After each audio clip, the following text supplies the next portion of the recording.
Iya, selamat pagi, salam sejahtera untuk kita semua. Bapak Ibu yang saya hormati,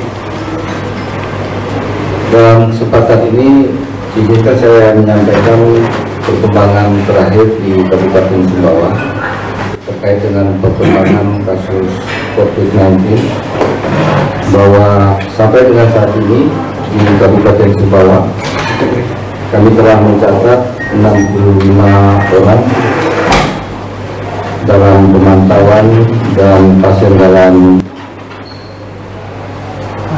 pengawasan, yang mana dalam kategori tersebut ada 50 orang dalam pemantauan yang sudah selesai menjalani karantina rumah, dan ada 12 orang yang masih dalam pemantauan di masing-masing rumahnya, dan sampai dengan saat ini ada 3 pasien dalam pengawasan yang dipantau terus di Rumah Sakit Manandaya Abdul Qadir.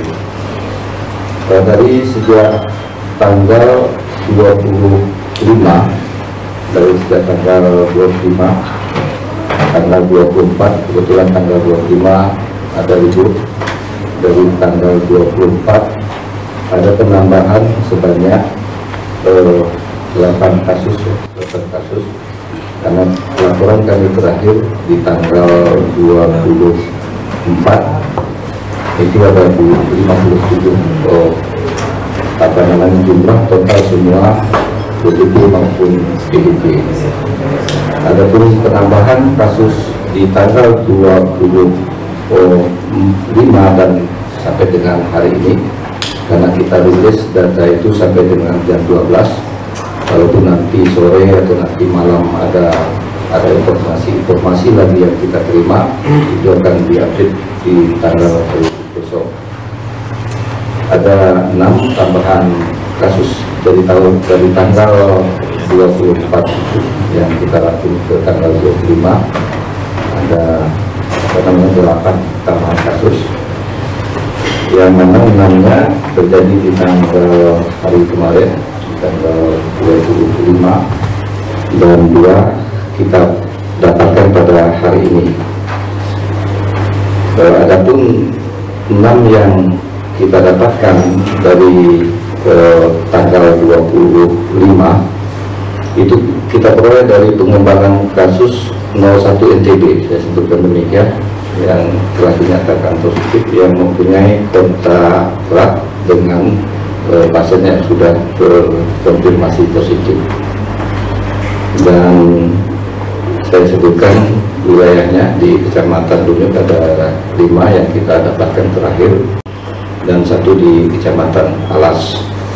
Kemudian 2 yang kita dapatkan pada hari ini di Kecamatan Moyobulu dan di Kecamatan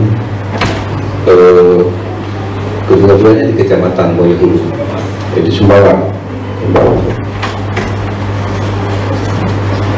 Dan kemudian untuk yang Kecamatan Dunyuk, dari 5 yang kita informasikan, bahwa 1 kita observasi dulu di Rumah Sakit Manandaya Abdul Qadir, tetapi yang bersangkutan alhamdulillah sampai dengan hari ini, bahkan dari sejak dirujuk sesungguhnya dalam keadaan baik-baik, suhu tubuh normal, kemudian tanda-tanda lain berupa sesak napas dan lain sebagainya tidak terdeteksi. Mudah-mudahan ibu yang dimaksud perempuan itu seterusnya dalam keadaan sehat. Untuk sementara kami tetap menempatkan yang bersangkutan sepanjang 2 hari 3 hari ini. Kalau keadaan terus membaik, insya Allah akan dipulangkan. Jadi PDP tidak ada penambahan kasus, dan kemudian berita menggembirakan juga karena kita telah mengirim sampel terdahulu dari pasien PDP yang yang pertama kali kita kita justifikasi dia masuk dalam PDP dan masuk dalam pengawasan dokter. Berita gembiranya adalah hasil laboratoriumnya sudah sampai dan negatif. Namun demikian sesuai dengan protapnya tetap akan dilakukan sebanyak minimal 2 kali untuk memastikan benar-benar negatif. Apabila negatif 2 kali, insya Allah pasien sudah dapat dipulangkan. Barangkali demikian dulu yang terkait dengan masalah jumlah pasien-pasien yang ataupun UDP yang dapat saya sampaikan perkembangan di terakhir pada hari ini. Kemudian upaya-upaya yang sudah dilakukan oleh pemerintah daerah tadi juga masih kami konsolidasikan kembali dengan Forkopimda dan OPD-OPD tertentu untuk lebih mensosialisasikan lagi edaran-edaran yang sudah sampai di kalangan masyarakat, terutama di desa-desa. Kelihatannya belum nampak benar kekuatan edaran itu untuk diterapkan. Sebagai contoh, social distance itu masih belum ditindaklanjuti dengan benar. Kemudian sementara di kantor-kantor ini sudah mulai kita lakukan, ya. Di kantor-kantor sudah mulai kita tata, di tempat pelayanan juga kami sudah memberikan tata silang-silang. Oleh karena itu saudara-saudara duduknya agak berjarang-jarang, ya.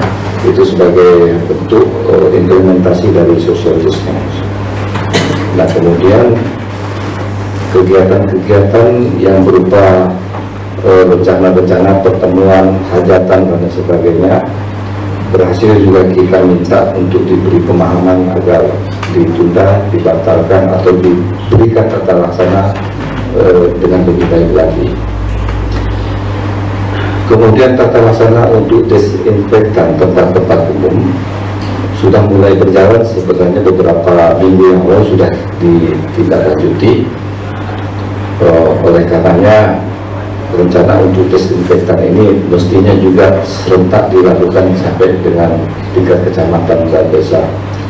Beberapa informasi yang menggembirakan yang kami terima, beberapa UPT Puskesmas bekerjasama dengan camat dan Polsek tempat sudah menindaklanjuti. Harapan kita hal-hal yang baik ini mulai ditularkan secara masif. Karena kita paham bersama bahwa upaya-upaya untuk menjaga kesehatan lingkungan, higienis sanitasi diri itu menjadi sangat penting untuk mencegah penularan yang masif dari COVID-19. Bapak Ibu saya hormati, beberapa hal yang barangkali sempat berkembang di masyarakat yang simpang siur, kami mohon kerjasama kita semua untuk dapat sama-sama menjaga kondusivitas wilayah. Kenapa? Karena rokok itu sangat mengganggu sekali ketenangan di masyarakat dan rencana-rencana kegiatan yang mau kita lakukan. Saya minta kerjasama semua pihak untuk memahami kondisi kita ini, dan mari kita bekerja sama, mari kita menyampaikan hal-hal positif agar semangat kita untuk bersama-sama memerangi virus yang berbahaya ini dapat kita selesaikan. Bapak Ibu saya hormati, demikian press release yang dapat saya sampaikan. Terima kasih. Bila kita berdoa. Assalamualaikum warahmatullahi wabarakatuh. Waalaikumsalam.